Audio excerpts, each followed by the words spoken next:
አላማሽን ለማሳካት ብለሽ የጣልሻቸው ነገሮች ሁሉ እዛው የጣልሻቸው ቦታ ተቀምጠው ነው የምታገኛቸው። ከ10 ከ20 ዓመት በኋላ እዛው አይንቀሳቀሱ። ማንም ሰው አላማውን ለማሳካት የጣለውን ነገር ከ10 ዓመት በኋላ ተመልሶ ቢሄድ እዛ ቦታ ጋር ተቀምጦ ያገኘዋል። እኛ ግን ሌላ ሰው ነው የምንሆነው። ተምረን ጭንቅላታችን ተቀይሮ የቀለም ትምህርት እኮ ላይሆን ይችላል።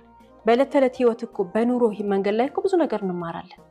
አላማችንን ለማሰናከል የሚመጣ ሰው ግን ምንም ይሁን ጥለነው ነው መሄድ ያለብን።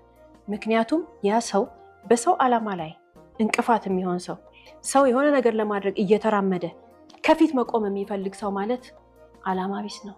አላማ የሚያቅ ሰውማ በህይወቱ አላማ ኖሮት የሚራመድ ሰውማ የሰው ህልም እንዲሳካ አስተዋጽኦ ነው የሚያደርገው። መዋጮ ነው ያለው። ይሰጣል፣ ይደግፋል፣ በርታ፣ በርቺ፣ ሂጂ ይላል። ምንም አላማ የሌለው ህይወቱ ለራሱ ፕላን የሌለው ሰው ጠዋትና ማታ ቡና ወይንም መጠጥ የሚያንቃርር ሰው ነው የሰውን አላማ ለማሰናከል የሚመጣው።